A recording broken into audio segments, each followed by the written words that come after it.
Avant que la vidéo commence, je tiens juste à préciser que je vais pas parler de technique. Je vais pas te dire quoi dire avec les femmes pour l'instant. Là, ce que je t'apprends à faire, c'est comment te sentir bien pour que tu puisses aller leur parler. Ok? Parce que si tu te sens comme une merde, tu vas pas savoir leur parler, tu oseras même pas le faire. Ok? Je vais pas te dire comment faire en sorte qu'elles s'investissent dans la conversation, comment faire en sorte de stimuler ses émotions pour qu'elles puissent derrière accepter tes requêtes. Je vais pas t'apprendre à faire ça aujourd'hui. Ça sera dans d'autres vidéos. Si tu veux les regarder, tu t'abonnes. Là, je t'apprends à te sentir bien. Voilà, je te laisse avec la vidéo. Ok, let's go. Bon, comment il va? Tu sais pas parler aux femmes parce que tu te sens mal. Et tu te sens très mal. Pour te parler un petit peu de mon expérience, en 2024, j'ai abordé plusieurs centaines de femmes. Et les moments où j'avais le moins de résultats, où j'étais le moins à l'aise, c'est les moments où je me sentais intérieurement le plus mal. Ok, aujourd'hui on va voir trois points essentiels en fait qu'on va disséquer en petites parties qui font que tu te sens mal dans ta vie et qui en fait que tu sais pas parler aux femmes. Et en fait c'est même pas que tu sais pas parler, c'est que même parfois tu vas pas leur parler. Bon, aussi par manque d'habitude, mais surtout parce que tu te sens mal au fond.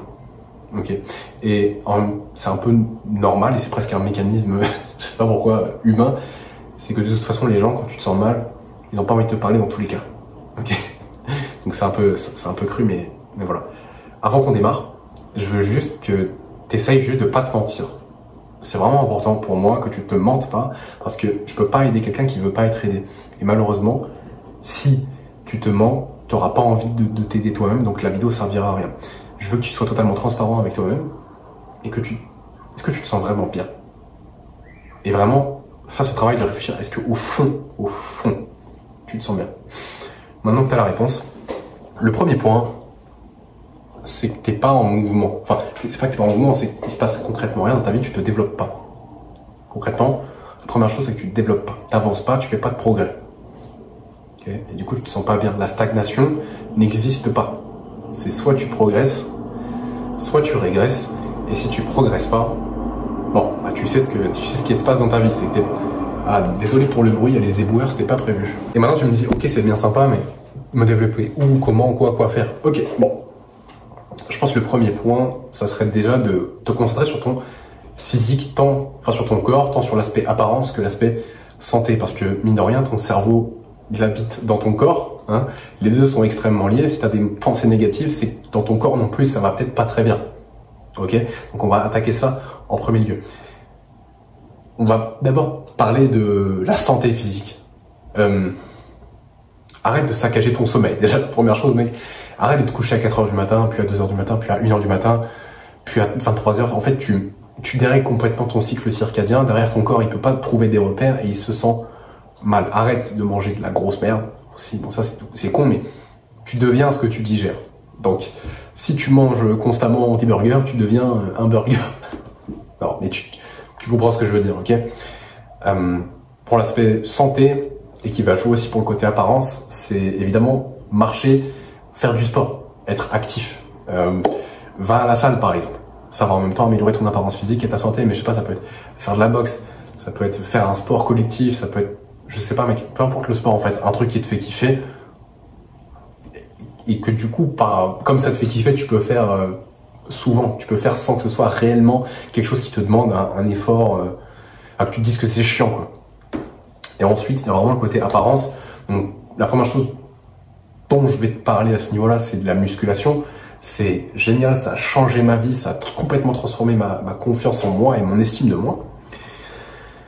Maintenant, il n'y a pas que ça.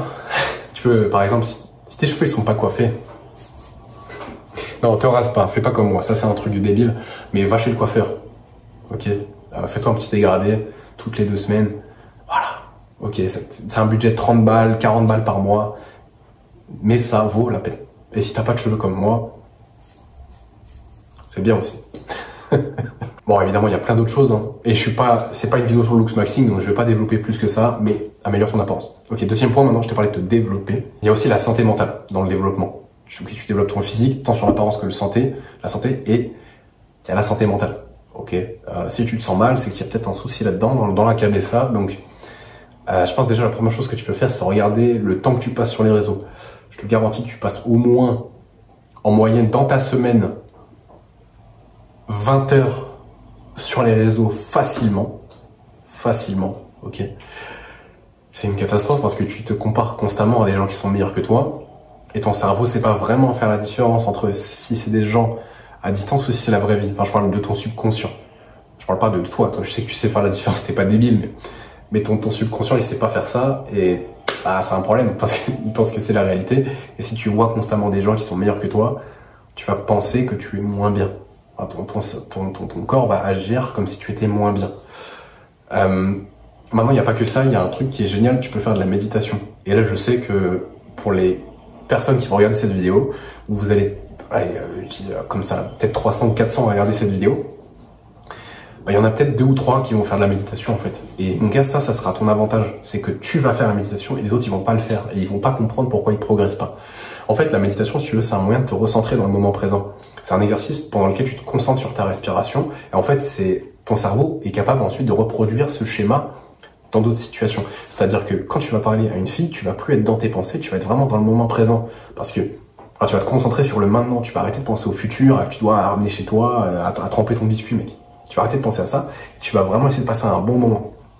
Grâce à la méditation, parce que la méditation, c'est quand tu rentres dans tes pensées, tu te reconcentres sur ton point de focus. Donc ça peut être ta respiration, ça peut être plein de choses. Bref, je suis pas en train de te faire un tuto sur la méditation, mais fais-le une fois par jour, 1, 2, 3 minutes, ça suffit largement déjà pour commencer et t'augmentera avec le temps. Bon, on a vu qu'il fallait se développer. Donc, santé mentale, santé physique, apparence. Évidemment, il y a le côté financier, le côté relationnel, etc. Mais je vais pas rentrer en détail dans cette vidéo. Maintenant, le deuxième point majeur de cette vidéo, c'est que, en fait, tu te sens mal parce que tu as une mauvaise estime de toi, et tu as une mauvaise estime de toi parce que tu as une mauvaise éthique de travail. En fait, ton éthique de travail définit ton estime de toi. Et quand je te parle d'éthique de travail, je ne te parle pas d'éthique de travail quand tout le monde te regarde. Je parle de ton éthique de travail dans la vie en général, quand tu es seul. Quand personne te regarde, quand tu es chez toi, quand tu rentres après ton boulot, ou après les cours, ou le week-end. Qu'est-ce que tu fais concrètement? Est-ce que tu te bouges le cul? Ou est-ce que tu passes ton temps sur les réseaux? Ou est-ce que tu te divertis? Ou est-ce que concrètement tu fais rien? Ça, c'est ton éthique de travail. Ok?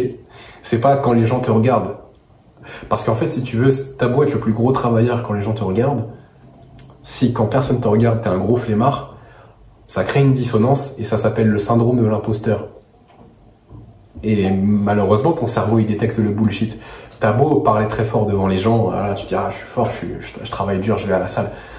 Quand t'es chez toi, tu te branles les couilles et ton cerveau, il le sait. C'est pour ça que t'as une mauvaise estime de toi, mec. C'est drôle, mais c'est pas drôle, en fait. Et c'est très vrai. Donc pour ça, ce que tu vas faire, c'est que tu vas sérieusement, en fait, tu vas prendre au sérieux ton taf, / tes cours, / ton projet. T'as forcément un truc, tu fais quelque chose dans ta vie, prends ça au sérieux. Comment ça t'a fait en dehors de ce truc-là? Ok. Et si t'as déjà un travail et que t'as pas envie de penser au travail quand t'es chez toi, et un projet, en fait, et quelque chose, fais quelque chose. Travaille sur toi.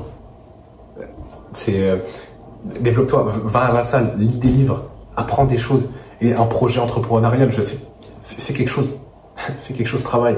Et je te dis pas de travailler 24 heures sur 24, c'est pas ça que je te dis, mais fais des choses en dehors de ce qui est conventionnel, donc de ton travail, de tes cours. Ok? Maintenant, pour t'aider à améliorer ton éthique de travail, je veux que tu comprennes que personne ne va venir t'aider. Ok? Tes parents, ils t'aiment, ton papa, ta maman, ils t'adorent. Ok, bon, sauf si t'as pas de papa et pas de maman, bah, force à toi, mais je pense que pour la plupart des gens qui vont me regarder, vous avez des parents qui vous aiment, mais ils seront pas toujours là pour vous. Et ils vont pas toujours venir t'aider. Et personne d'autre va venir t'aider si ce n'est eux, et je veux que tu conscientises ça. La seule personne qui va t'aider, c'est toi-même, donc il faut que tu fasses les choses pour toi. Si tu veux, arrête d'attendre que le monde te donne quelque chose. Le monde va rien te donner, c'est toi qui dois aller chercher les choses. Si tu veux quelque chose, tu travailles pour. Tu veux un physique, tu travailles pour. Tu veux une liberté financière, tu travailles pour. Tu veux des meilleures relations, tu travailles pour. C'est ce que tu es en train de faire, tu es en train de t'instruire. C'est super, mais il faut passer à l'action aussi. Tu travailles pour. Ok? Troisième point, pour améliorer ton éthique de travail, c'est que je veux que tu comprennes que tu es responsable de ta vie. C'est pas la faute des autres. Si tu as la vie que tu as actuellement. Et oui, tes parents, ils t'ont éduqué d'une certaine manière. Oui, les profs, oui, cette personne-là t'a trahi et tout, mais tu es quand même responsable de ta vie. Ce qui t'arrive aujourd'hui, c'est de ta faute. Et tant que tu réalises pas ça, tu pourras pas vraiment mettre le travail. Parce que tu vas toujours penser que le monde te doit quelque chose. Sauf qu'on te doit rien. Personne te doit rien. T'as encore tout à prouver. Donc comprends que tu es le seul responsable de ta vie. Ça va t'aider à avoir une meilleure éthique de travail. Tu auras une meilleure estime de toi. Tu te sentiras mieux quand tu iras parler aux femmes. Et tu te sentiras beaucoup plus à l'aise pour le faire. Okay, parce que si tu sens constamment comme une merde, c'est compliqué. C'est même très compliqué. Ok. Dernier point, et t'es resté là. Là, ça fait 8 minutes que j'enregistre, je crois. Peut-être un peu plus. Le dernier point, il est concrètement, il est plus qu'important, mais il est vraiment sous-coté par la communauté développement personnel et par les coachs en séduction. Même si j'aime pas ce mot, c'est que t'es pas centré. T'as pas de centre dans ta vie. Et là, tu veux dire, mais c'est bizarre. Qu'est-ce qu'il me dit, Erwan? Ça veut dire quoi être centré? Bon, ça se divise en 4 points. Ok? T'as pas de direction claire.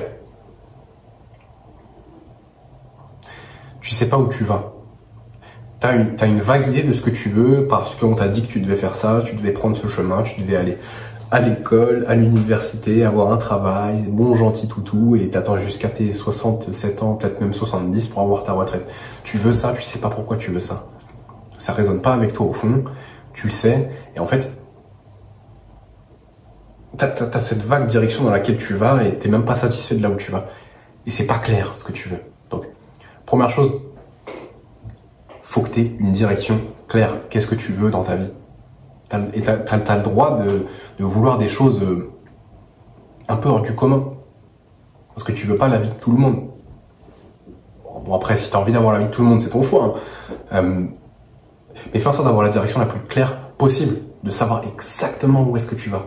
Une direction. Parce que si tu veux, dans les dynamiques homme-femme, je sais que tout le monde n'est pas d'accord avec ça. Et si t'es pas d'accord avec ça, concrètement, je t'emmerde parce que t'as rien compris. Bah, désolé de parler, enfin non, je suis pas désolé de te parler comme ça, mais il faut vraiment que tu comprennes.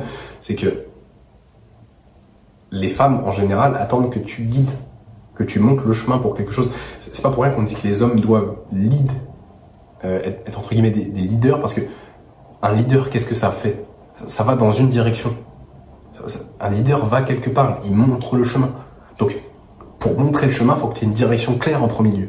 Donc, et une direction claire, il faut que tu saches ce que tu veux. Ok? Bon. Et ce qui découle de ça, comme tu n'as pas de direction claire, mon deuxième point, c'est que tu sais pas pourquoi tu te bats. T'as rien qui t'anime au fond de toi. T'as rien qui brûle en toi. T'as rien de concrètement de plus grand que toi. Tu te bats juste concrètement pour de la survie presque. Et après, tu te branles, tu fais rien. Sauf que ça. Sauf que du coup, tu te bats pour rien. Et ce qui amène à mon troisième point, c'est que t'as pas de standard. Et je vais te faire une analogie. Imagine, c'est un peu comme les boîtes de nuit. Tu vois, plus la boîte de nuit elle est à tes standards pour faire rentrer des gens, plus la boîte de nuit est prisée, un peu sélective, bah plus tu es prêt à débourser ton argent pour rentrer dedans parce que tu te sens privilégié d'avoir le droit d'y rentrer. Ok? Et c'est le même principe pour toi. Si tu fais rentrer n'importe qui et que la fille s'en rend compte au bout d'un moment, bah en fait juste elle se sent pas du tout privilégiée d'être avec toi. Donc elle va pas trop te respecter. Elle va se dire oui bon bah dans tous les cas il aurait fait rentrer n'importe qui, donc elle se sent pas spéciale, elle a pas envie d'être avec toi. Ok? Et le fait que t'aies pas de standard, ça amène mon quatrième point et je finirai la vidéo là-dessus. C'est que c'est le chaos dans ta vie. Concrètement, comme t'as pas de standard, en fait t'as concrètement pas de fondation, tu laisses rentrer tout et n'importe quoi. Et tu changes d'avis tout le temps. Tu changes de direction tout le temps. Il n'y a pas d'ordre. Tu es là pour mettre de l'ordre. Et le problème, c'est qu'il n'y en a pas. Ton appart, il n'est pas rangé. Tu pues. Concrètement, tu sens mauvais, tu te laves plus. Enfin, c'est une catastrophe parce que tu n'as pas de standard. Okay? Donc, comprends qu'il faut que tu mettes de l'ordre dans ta vie. Pour ça, il faut que tu aies des standards. Pour que tu aies des standards, il faut que tu saches pourquoi tu te bats. Et pour que tu saches pourquoi tu te bats, il faut que tu aies une direction claire. Et là, tu seras centré. Ok? Garçon, je vais pas allonger la vidéo plus que ça. J'espère que ça t'a aidé. Prends le temps de réfléchir à ce que je t'ai dit. Let's go, mec.